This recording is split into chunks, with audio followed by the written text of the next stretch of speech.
Guys, God wants you to be a husband today. Guys, we need to start becoming the husband our future wives are praying for. Your future wife is praying for you. Your future wife, your future kids are counting on you right now. Would they be disappointed in seeing how you're acting? Because a man that has gone astray from God is not a man, is not a husband, but an immature little boy.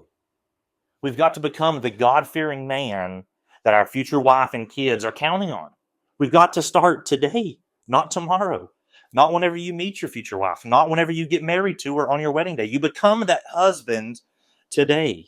We have got to start today. Our future wife is praying for us. They're counting on us. We have got to become that Ephesians 5 man. We've got to surround ourselves with good God-fearing men. I mean, show me your friends, and I'll tell you what kind of man you are. We need to become that Ephesians 5 man. Starting in verse 25. Husbands, love your wives, just as Christ also loved the church and gave himself for her, that he might sanctify and cleanse her with the washing of water by the word, that he might present her to himself a glorious church, not having spot or wrinkle or any such thing, but that she should be holy and without blemish. So husbands ought to love their own wives as their own bodies.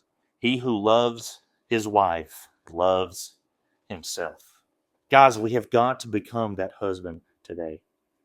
A husband does not seek other women.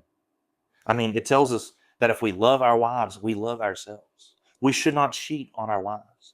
We should not be looking at other women. We have got to stop watching pornography. You cannot bring pornography into a relationship. You cannot be a husband while watching and being addicted to pornography. No adultery, no fornication. We do not need to be seeking other women. So go ahead and stop doing that right now. Stop watching pornography. Stop looking at other women. Stop looking at women as objects when they're God's daughters. I mean, we have got to prepare ourselves for our wives. I mean, we can meet our future wife tomorrow. We've got to quit these addictions. We've got to stop seeking and looking at other women. We have one woman we're supposed to spend the rest of our life with, so every other woman's off the table. We got to start acting that way right now. A husband is quick to listen, slow to speak, slow to anger.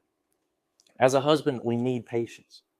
Patience is a virtue for us because women are going to be more emotional than we are. So we've got to have the patience to talk them through what they're going through and just be there for them.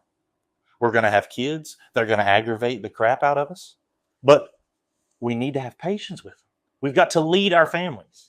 We can't properly lead our families if we're going off, if we're quick to anger, if we're yelling at everybody. We've got to be quick to listen, slow to speak, and slow to anger.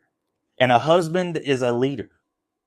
The wife is not taking the kids to church. Your future wife is not going to take your future kids to church. You're taking your wife and your kids to church. It's not her job.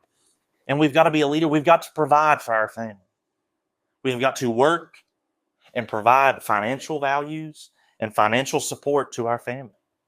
We've also got to lead our family and provide a good Christian influence to our wife and our future kids. We've got to provide and be that husband God wants us to be. Jesus can transform you into that husband you need to be. Jesus can transform. He can take away your addictions. He can help you become. He's the only way for you to become the husband your future wife is going to need. Your future kids are going to need a dad, and Jesus is the only one that can make you their dad the way you should be. Only through Jesus can you truly love your wife. If you fall in love with Jesus, ladies, if your future husband is in love with Jesus more than he is with you, then you know he's going to treat you right. You know he's going to love you the way you ought to be loved. If he loves Jesus first, he's going to love everything else the way he should. Guys, we've got to fall in love with Jesus. We've got to get our confidence and love from Jesus Christ so we can become the husband we need to be. Ladies, if he loves Jesus, you know he's going to love you. Don't settle. Guys, become that husband you need to become today. God bless.